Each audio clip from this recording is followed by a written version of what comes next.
Deus na carta aos Hebreus, capítulo 3. Agora pela manhã, Hebreus capítulo 3, versos do 1 ao 6.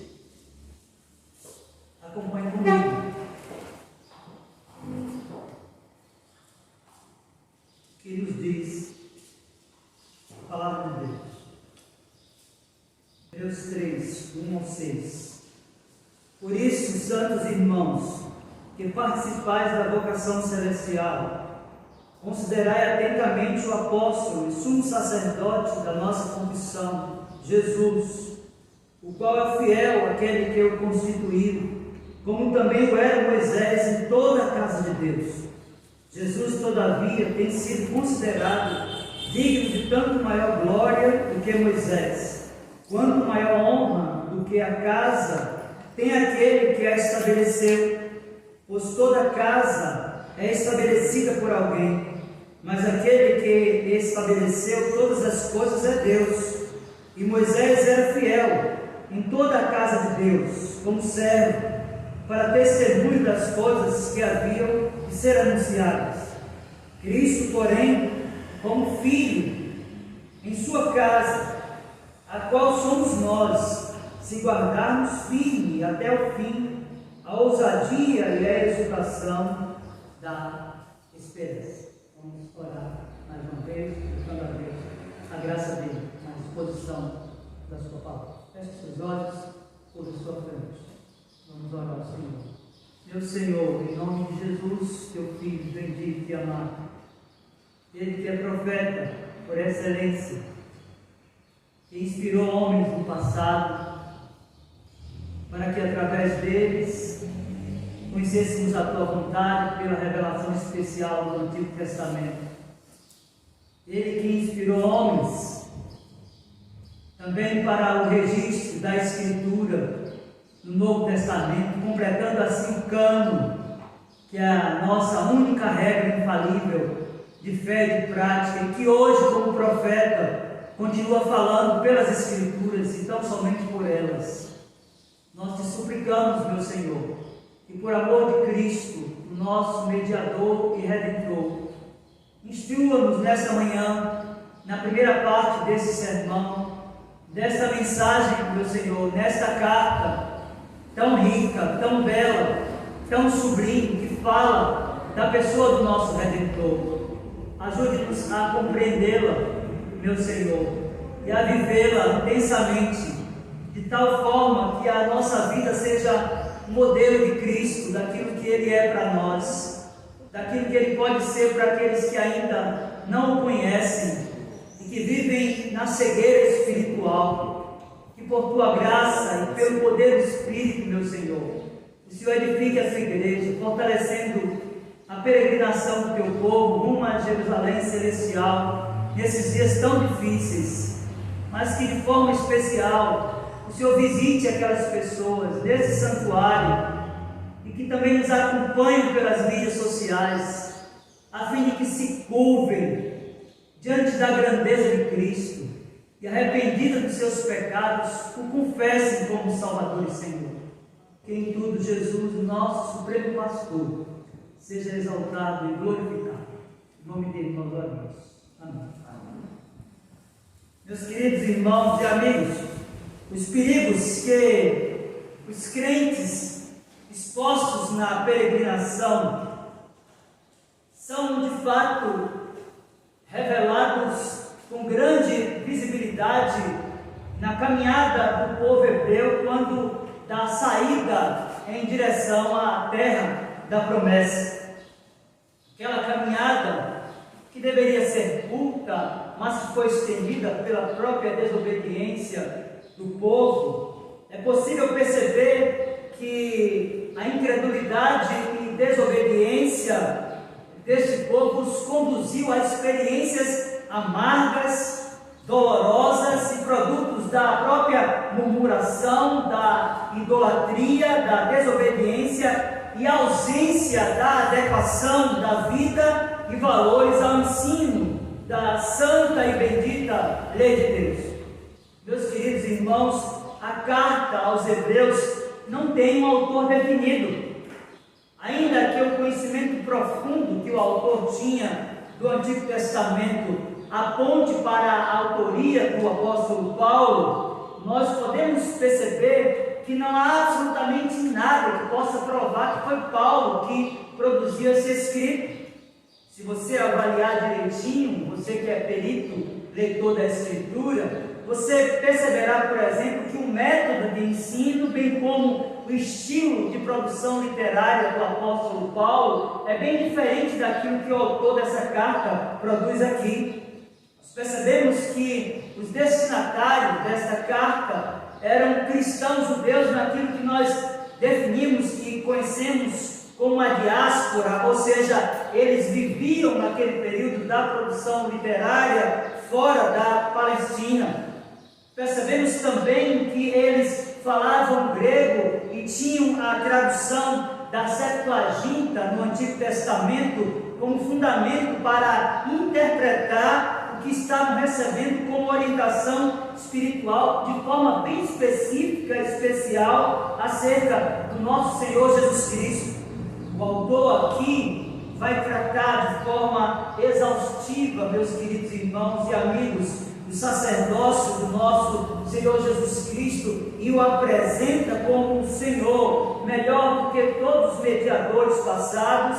Ele o apresenta também como superior no seu sacrifício, bem como naquilo que ele veio executar e estava fazendo através da obra do Espírito naqueles destinatários daquela carta. Percebemos então, na leitura que fizemos, meus queridos irmãos, que de fato nesta primeira sessão da passagem que é objeto desta exposição, que o autor vai fazer uma comparação aqui entre Cristo e Moisés para apresentar a superioridade de Cristo. Percebe então que, do ponto de vista daquilo que ele estava produzindo, há uma relação de que nós podemos compreender que os destinatários dessa carta eram, em sua grande maioria, judeus. Eles conheciam a excelência do serviço de Moisés, eles conheciam como profeta que Deus havia levantado no passado para conduzir o povo na saída do Egito, e ele sabia que aquelas pessoas o tinham em suprema referência. Então, de posse dessas informações, como conhecedor e perito do Antigo Testamento, ele pega todo esse arcabouço de informações da vida de Moisés, do seu ofício lá no passado, e passa a fazer comparações de Moisés com a pessoa do nosso Redentor. Veja, ele inicia exatamente falando sobre isso, e algumas declarações aqui no verso 1 que nos chamam a atenção. Veja, Hebreus 3, verso 1: Por isso, santos irmãos, que participais da vocação celestial, considerai atentamente o apóstolo e sumo sacerdote da nossa confissão, Jesus. Veja que há uma primeira declaração aí no versículo 1, capítulo 3 de Hebreus, quando o autor diz: por isso, santos irmãos, que participais da vocação celestial. Meus queridos, a expressão santos irmãos aqui define aqueles que um dia nasceram de novo. Essa expressão santos irmãos aqui define aqueles que foram regenerados. A expressão santos irmãos aqui define aqueles que foram santificados como em um ato e que estavam vivendo um processo santificador através dos meios de graça legados pelo Senhor. Eles já estão provando em uma menor medida do estado de glorificação que será plenamente perfeito na parousia ou na chamada segunda vinda do nosso Senhor Jesus Cristo. E é interessante porque, de posse dessa informação de Hebreus capítulo 3, verso 1 na primeira parte, nós vamos perceber que essa ideia de que eles são santos, que foram separados, traz uma relação de um chamado que vem dos céus. Ele diz: por isso, santos irmãos, que participais da vocação celestial. Nós precisamos então compreender que a palavra aqui, participar, revela no texto original a ideia de pessoas que eram companheiras, que estavam alicerçadas em um mesmo propósito. É importante, meus queridos, compreendermos que no caso aqui de Hebreus capítulo 3, verso 1, há um chamado para viver intensamente uma aliança cujos valores são do céu e encontram-se aqui na terra, registrados na palavra de Deus, no seu livro, a sua palavra autoritativa, inspirada e inerrante.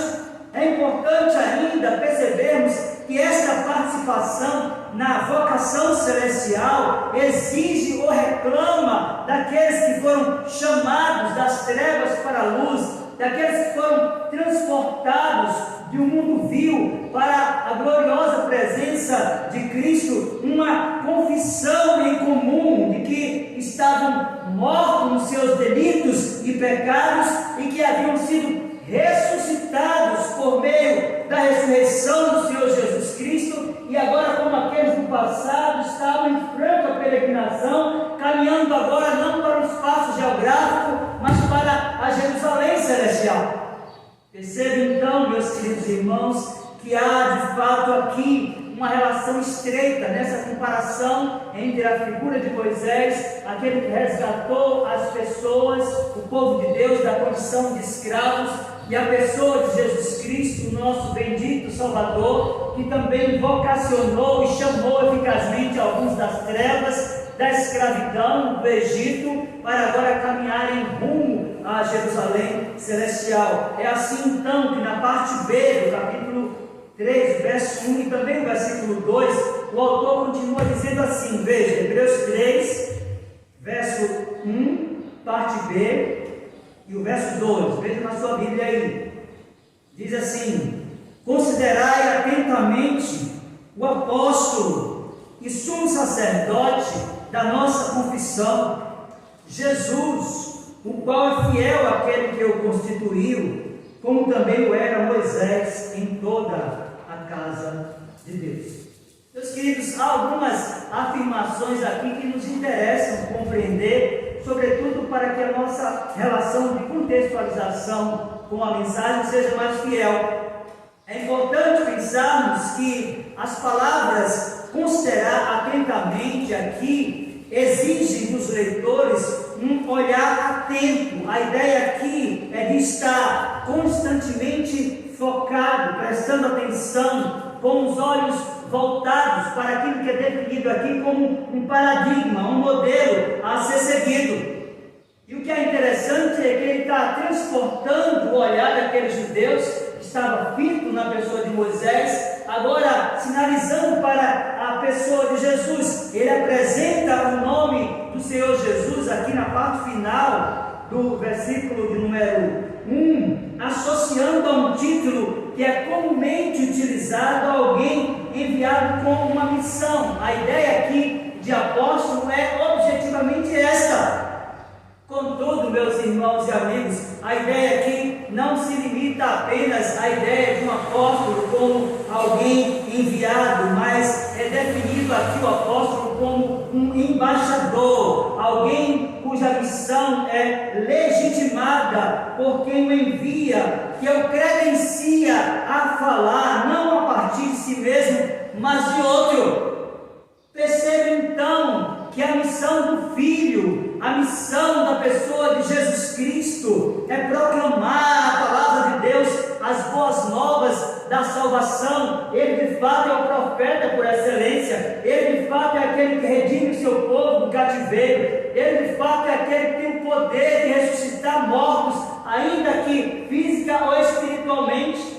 Perceba então a beleza dessa literatura e como o autor dessa carta, conhecendo quem são os seus destinatários e sabendo que eles tinham Moisés na mais alta referência, agora retira os olhos de um homem e o põe nos olhos daquele que, muito embora seja homem, é também o próprio Deus encarnado. Então o texto vai nos mostrar que a missão de Jesus é proclamar a palavra de Deus, as boas novas da salvação. E é importante então, meus irmãos, sabermos que como parte significativa dos destinatários da carta aos Hebreus eram judeus e tinham uma boa relação com o Antigo Testamento, eles estavam com a mente encharcada das Escrituras. E eles sabiam pela revelação messiânica no Antigo Testamento, tanto no livro da lei, quanto nos históricos e poéticos, e sobretudo os proféticos, que Cristo era de fato aquele que havia sido prometido na Escritura, e ele tinha uma missão. Se você abrir a sua Bíblia, por exemplo, no livro do profeta Isaías, no capítulo 11, a partir do versículo 1 e até o versículo 4, você vai perceber o quanto os judeus sabiam que Jesus era o Messias e que cabia a ele a proclamação do Evangelho da graça, do Evangelho que redime, do Evangelho que retira do cativeiro. Isaías capítulo 11, a partir do 1, a Escritura diz assim: do tronco de Jessé sairá um rebento, e das suas raízes um renovo. Repousará sobre ele o Espírito do Senhor, o Espírito de sabedoria e de entendimento, o Espírito de conselho e de fortaleza, o Espírito de conhecimento e de temor do Senhor. Deleitar-se-á no temor do Senhor, não julgará segundo a vista dos seus olhos, nem repreenderá segundo o ouvir dos seus ouvidos, mas julgará com justiça os pobres e decidirá com equidade a favor dos mansos da terra. Ferirá a terra com a vara de sua boca, que é a sua palavra, e com o sopro dos seus lábios matará o perverso. Percebam, meus queridos irmãos, que o autor da carta aos Hebreus aqui, ele também define o Senhor Jesus Cristo, além de profeta, como sumo sacerdote, porque ele diz: por isso, santos irmãos, que participais da vocação celestial, considerai atentamente o apóstolo e sumo sacerdote da nossa confissão, o Senhor Jesus. Então percebam que há esse paralelo, ele está fazendo uma analogia de dois personagens: a figura de Moisés, como alguém respeitado, como alguém que se tornou um modelo entre os hebreus, e agora o autor dessa carta passa a apresentar a Cristo. Primeiro, ele afirma que Cristo é um embaixador, ele está proclamando a palavra de Deus. Depois ele diz que Cristo é de fato um apóstolo, ele é enviado de Deus com uma missão, mas ele define aqui também Cristo como um sumo sacerdote. Aliás, ele está aqui comparando com Moisés, ou seja, os dois, tanto Jesus e Moisés, foram enviados com a missão. Já a expressão aqui, sumo sacerdote, vai apontar para a vida e os serviços de Arão no Antigo Testamento. Meus queridos irmãos, ao olharmos essa primeira parte dessa passagem, nós precisamos de criar uma relação conosco. E é importante, então, compreendermos que inicialmente o autor está destacando a pessoa de Jesus e a sua missão, mas nós também somos embaixadores de Deus. Temos uma palavra a ser proclamada, uma vida a ser vivida. Afinal, nós fomos libertados da escravidão em que estávamos no Egito espiritual, com essa missão de nos tornarmos apóstolos, no sentido de enviados com a missão, pregando a palavra de Deus, embaixadores, ou seja, de posse de todo o conteúdo da Escritura que devemos proclamar para que outros que estão escravizados sejam libertados. E essa de fato é a missão da igreja. Cristo será glorificado por cada pessoa que será despertada nos seus sentidos através da pregação do Evangelho da graça de Deus. Então é importante, considerando que Moisés assumiu o seu papel e cumpriu a sua vocação, é importante, considerando que o Senhor Jesus assumiu o seu papel e cumpriu a sua missão, que nós também assumamos o nosso papel enquanto embaixadores das boas novas do Evangelho e proclamemos a tempo e a fora de tempo, para que aqueles que estão vivendo nas trevas, para aqueles que estão sob a égide, a fúria, a escravidão do inimigo, sejam despertados nos seus sentidos e atendam à voz do Redentor, o Senhor Jesus Cristo. texto segue então, meus irmãos, e nós vamos perceber que esta afirmação encontrada em Hebreus capítulo 3, verso 2, termina ganhando cores e visibilidade a partir dos próximos versos, onde o autor passa aos detalhes comparativos. Veja aí, Hebreus capítulo 3, agora versos 3 e 4, o que diz a palavra de Deus. Jesus, todavia, tem sido considerado digno de tanto maior glória do que Moisés, quanto maior honra do que a casa tem aquele que a estabeleceu, pois toda casa é estabelecida por alguém, mas aquele que estabeleceu todas as coisas é Deus. Meus queridos, nesses versos aqui, nos interessa compreender a utilidade de algumas palavras importantes, bem como alguns personagens. É importante que, debruçado sobre a passagem de Hebreus capítulo 3, versos 13 e 4, você perceba que os nomes de Moisés e do Senhor Jesus Cristo aqui estão associados a uma casa. É necessário então compreender qual foi a intenção do autor em utilizar essa expressão casa de forma tão repetida. Veja, primeira coisa, o termo casa aqui é bastante repetido nesses dois versículos, tem uma relação com o povo de Deus. É importante não perdermos a visão que esta produção literária, a carta aos Hebreus, capítulo 3, tem como pano de fundo histórico o Antigo Testamento, e o autor está olhando para a figura de Moisés.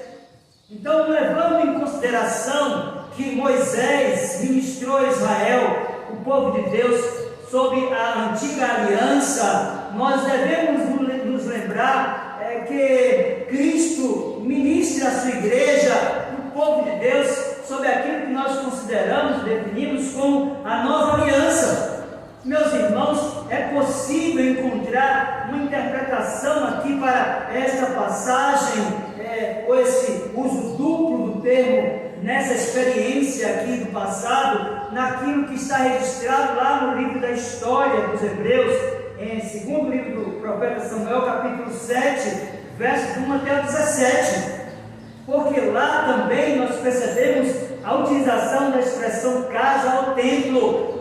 A ideia é de que Davi desejou construir um templo para o Senhor, mas ele não havia compreendido ainda que essa estrutura na qual ele estava desejando construir, ele mesmo estava inserido. Ele era parte desse processo pelo qual o Messias seria recebido. Ele era parte dessa igreja, na qual pode ser definida aqui, não como instituição, mas como um organismo, ou seja, o autor da carta aos Hebreus, capítulo 3, versos 3 e 4, vai utilizar essa expressão casa para falar da igreja, para falar de mim e de vocês. Meus irmãos, a ideia da passagem sinaliza a compreensão de como é tomado o termo casa aqui, e isso vai sendo fortalecido exatamente à proporção que o texto vai se desenvolvendo. Veja agora, os versos 5 e 6 fortalecem essa ideia de casa como sendo a igreja, porque ele vai dizer assim, Hebreus capítulo 3, versos 5 e 6, diz assim: e Moisés era fiel em toda a casa de Deus, como servo para testemunho das coisas que haviam de ser anunciadas. Cristo, porém, como filho em sua casa, a qual casa somos nós, se guardarmos firmes até o fim a ousadia e a exultação da esperança. Meus queridos, percebam a beleza dessa literatura e a força de argumentos que o autor dessa carta tem para criar relações de Moisés com Cristo, para criar relações de uma casa como estrutura e o corpo vivo, que é o organismo, a igreja do nosso Senhor Jesus Cristo, que Ele é a cabeça gloriosa e tem o controle de tudo. perceba que quando o autor afirma que quem estabelece a casa é quem deve receber a maior honra, verso de número 3, ele está se referindo a Cristo. Meus irmãos, aqui Moisés é apresentado como o servo da casa, enquanto que o nosso Senhor Jesus Cristo é aquele que edificou a casa, que é a sua igreja gloriosa. Portanto, como foi o Senhor Jesus Cristo que edificou a igreja, ele é maior do que Moisés e, portanto, o Deus encarnado e cabeça do seu povo. Nós cantamos há pouco, no nosso momento de liturgia, um trecho da Escritura que cada vez que eu canto, o meu coração é tomado de um sentimento profundo de gratidão a Deus pela vida de Jesus Cristo. Nós cantamos Colossenses capítulo 1 na interpretação do Projeto Sola. E se você abrir a sua Bíblia agora, lá em Colossenses 1, a partir do 17 até o 20, você vai ver na narrativa construída pelo apóstolo Paulo, como ele fala de Cristo, como a sua vida está atrelada a Cristo, como ele defende de Cristo, como Cristo arrima da sua sorte, da sua esperança, do seu contentamento, da sua fé, da sua alegria e da sua fidelidade, do seu amor.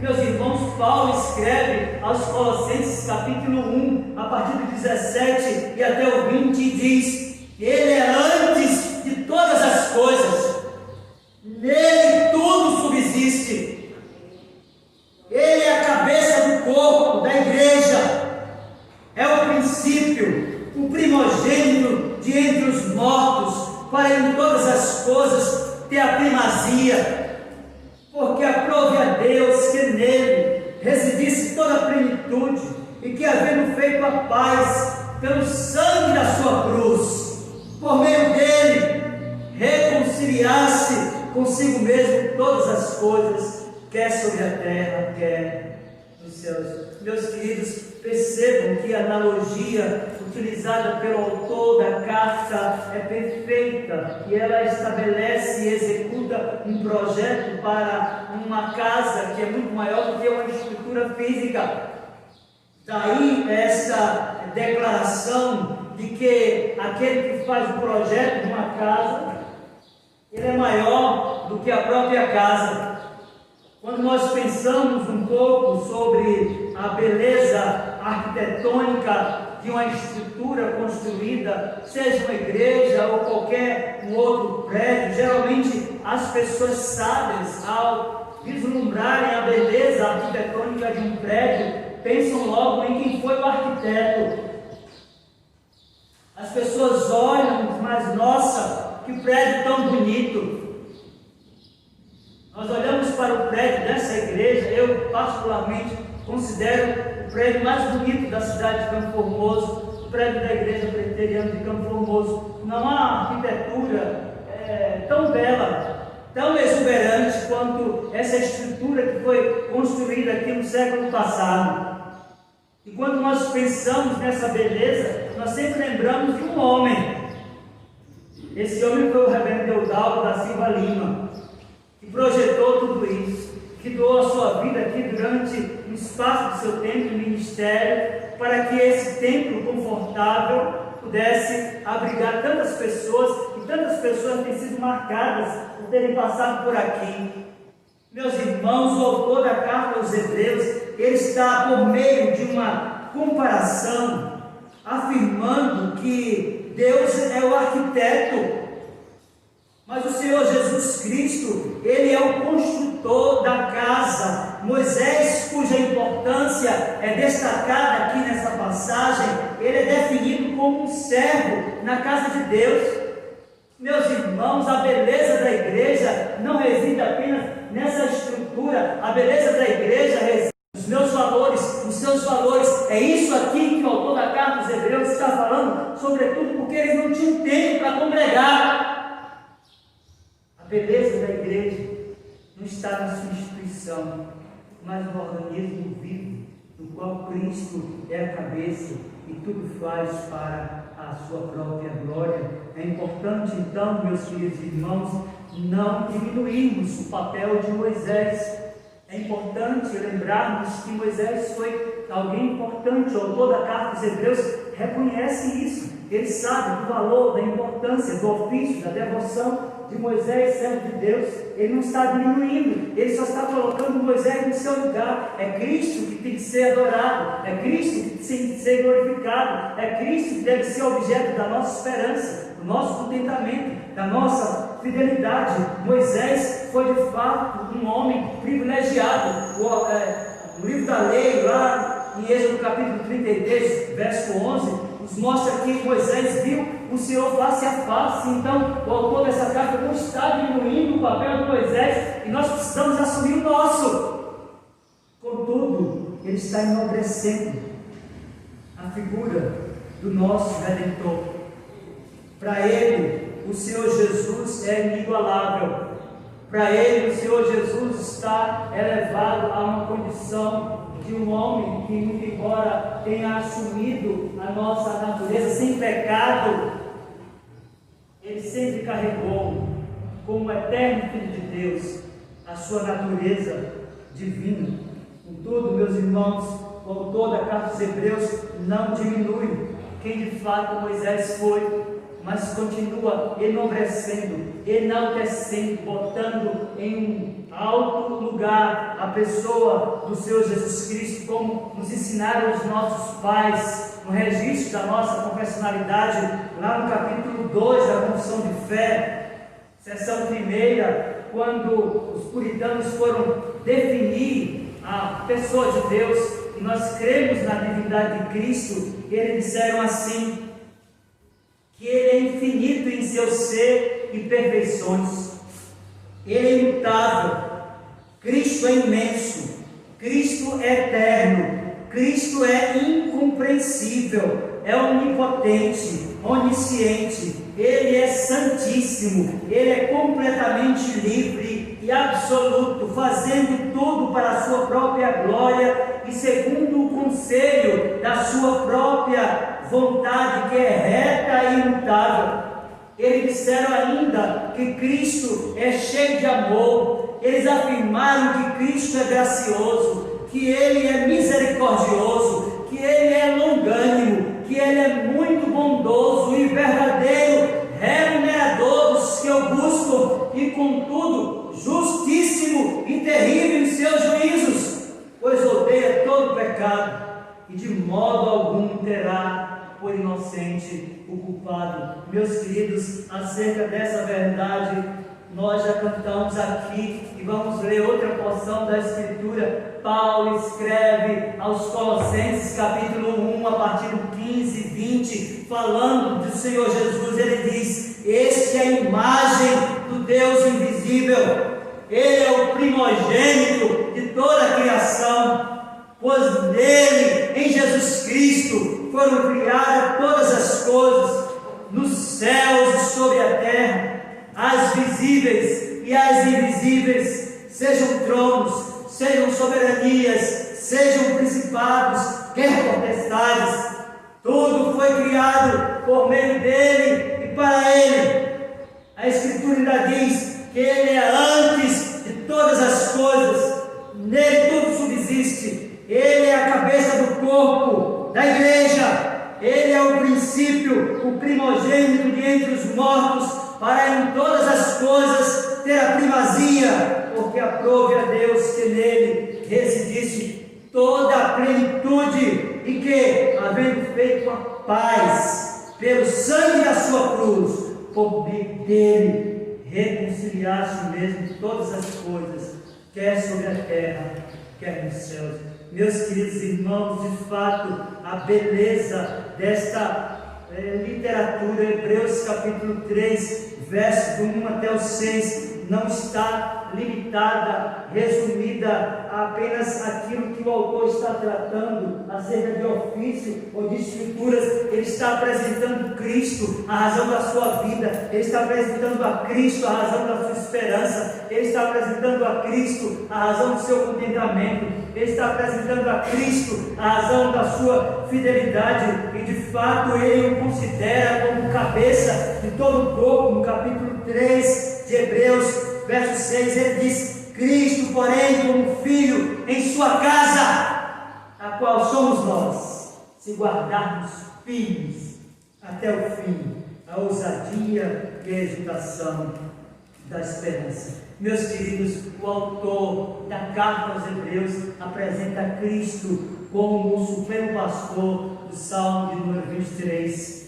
O autor desta carta, ele estimula os crentes a continuar perseverando em meio aos sofrimentos e às dificuldades e aos enfrentamentos daqueles dias. De fato, ao lermos uma porção da Escritura, onde temos Cristo sendo anunciado de forma tão eficaz, nós precisamos de olhar para a passagem e nos perguntar: será que o mundo tem enxergado a beleza de Cristo, daquilo que Ele é em nós? Será que os valores que carregamos de fato representam aquilo que Ele é? Será que de fato, meus irmãos, ao lermos uma passagem como essa, nós nos adequamos com o corpo, com parte desse corpo, do ponto de vista das pessoas enxergarem em nós aquilo que elas querem ver numa igreja redimida e transformada pelo poder do Espírito? Meus queridos irmãos, nós iniciamos a exposição dessa mensagem destacando os riscos que os crentes, todos eles escolhem quando retiram o olhar da pessoa do Senhor Jesus Cristo. E eu quero concluir destacando alguns ensinos preciosos desta primeira mensagem do capítulo 3 da carta aos Hebreus. E a primeira lição que nós podemos retirar, Hebreus capítulo 3, versos 1 até o 6, é que o chamado para ser crente vem do céu e é destinado ao céu.